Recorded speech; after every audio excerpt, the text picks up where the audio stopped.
3 दिवसाची सुट्टी घेऊन सावी आणि हर्षू आले होते मुंबईला. आता ते मुंबईला आले म्हणजे एन्जॉय करणं तर बनतंच. त्यासाठी मी केला होता सरप्राईज प्लॅन. आता प्लॅन काय होता हे सावीलाही माहीत नव्हतं आणि हर्षूलाही माहीत नव्हतं. तर सांगते सावीने बऱ्याचदा विचारलं आणि विचारून शेवटी ती झोपली. आणि मग जिथे जायचं होतं तिथे पोहोचल्यानंतर सावीला उठवलं आणि ती घाबरत उठली. आता उठल्यानंतर आसपास बघितल्यानंतर तिचं सुरू झालं की कुठे जातोय कुठे जातो. मी तिला सांगितलं की जिथे आपल्याला जायचं आहे तिथे आपण मेट्रोने जाणार आहे आणि तिला मेट्रोमध्ये खूप आवडतं त्यामुळे ती खुश होती. पण तिला बिलकुलही आयडिया नव्हती. हर्षूच्या लक्षात आलं होतं की आपण फ्लाईटने कुठेतरी जातो आहे, पण सावीला अजिबातच कल्पना नव्हती. त्यानंतर आम्ही बॅगमध्ये असलेलं पॉवर बँक, चार्जर, इयरबड्स जे काय आमच्याकडे होतं ते वेगळ्या ट्रेमध्ये केलं. आमच्या बॅग्स वगैरे चेक इनसाठी दिल्या. त्यानंतर आम्ही बोर्डिंग प्रोसिजर कंप्लीट केली आणि मग आम्ही बसलो मिनी बसमध्ये.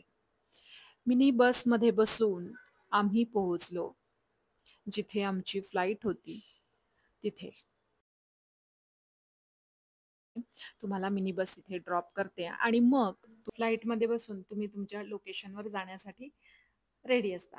आता इथे आल्यानंतर सावीच्या लक्षात आलं की आपण फ्लाईटने जातो आहे आणि ती खूप खुश झाली. तिला खूप आनंद झाला कारण तिला माहीतच नव्हतं की फ्लाईटने आपण कुठेतरी जातोय. सावी आणि हर्षू फर्स्ट टाइम फ्लाईटने प्रवास करणार होते.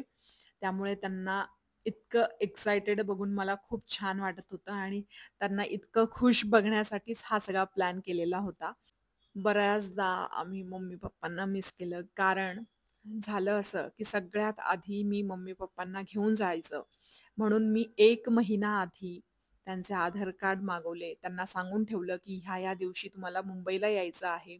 तुमच्यासाठी काहीतरी मी सरप्राईज प्लॅन केलेला आहे आणि काहीही झालं तरी तो प्लॅन तुम्हाला चेंज करता येणार नाही, कॅन्सल करता येणार नाही. तुम्हाला इथे यावंच लागेल. आणि पप्पांना घरी म्हशी असल्यामुळे पॉसिबल होत नाही कुठे सुट्टी घेऊन 1-1, 2-2 रात्र बाहेर राहणं.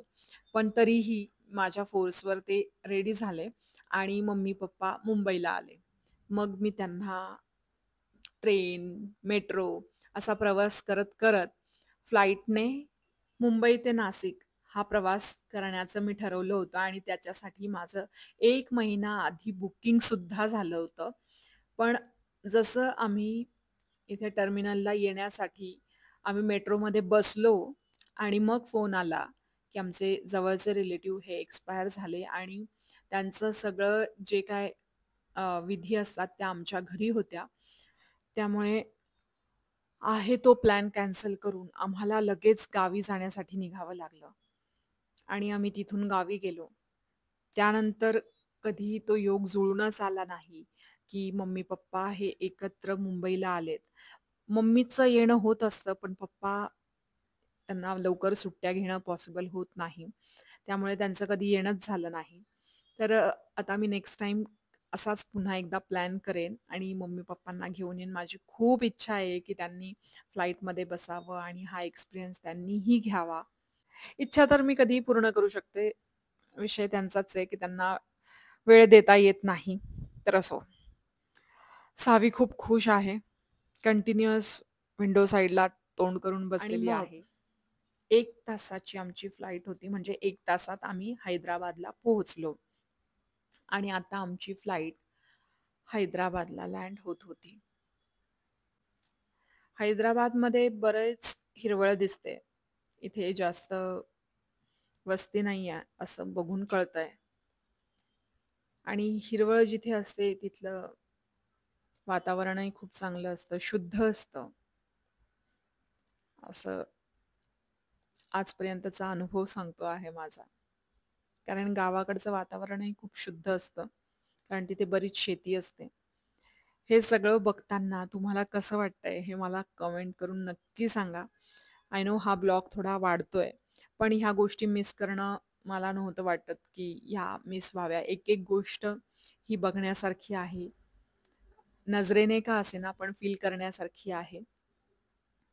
त्यामुळे ती केलीच गेली पाहिजे. आणि फ्लाइटमध्ये बसल्यानंतर थोडे तुमचे कान बधीर होतात, तुम्हाला गरगरायला होतं, कधी-कधी चक्कर आल्यासारखं होतं. तर तसंच सावीच्या बाबतीत झालेलं. कान तिचे पूर्ण सुन्न झाले होते आणि तिला असं वाटत होतं, की काहीच ऐकू येत नाहीये. त्यामुळे तिचं माझे कान असे का झालेत, मला ऐकू येत नाहीये आणि तिला असं वाटलं, की मला काहीतरी विचित्र होतंय आणि ती त्या टेन्शनमध्ये होती. छोटे-छोटे गल्ली-बोळ्यातले रस्ते अगदी सगळं असं कोरीव केल्यासारखं दिसत होतं. हे बघताना मला स्वतःला खूप मजा येत होती. आय होप तुम्हालाही मजा येत असेल. तुम्हीही एन्जॉय करत असाल.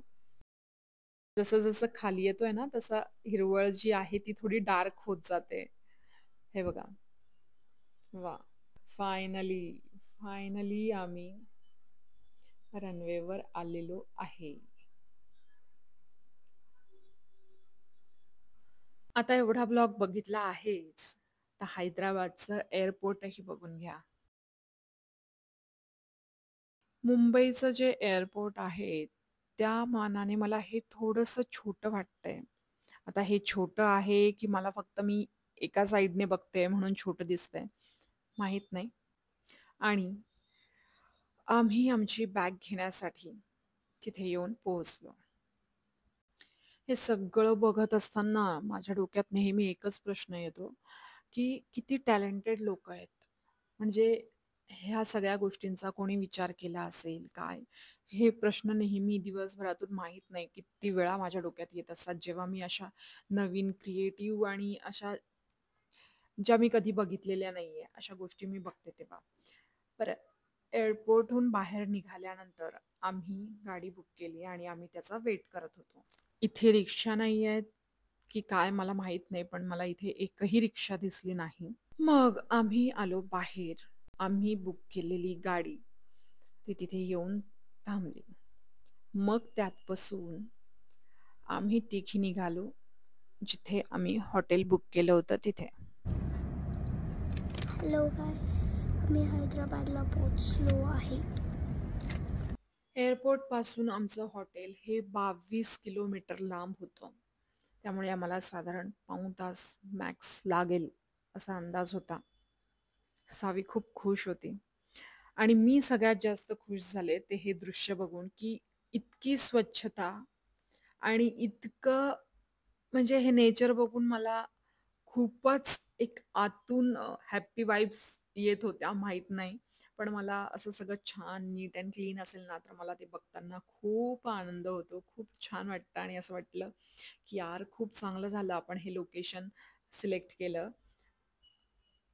टाईम छान क्वालिटी टाईम स्पेंड करण्यासाठी. या दोघींना इतकं छान झोपलेलं बघून मलाही खूप झोप येत होती.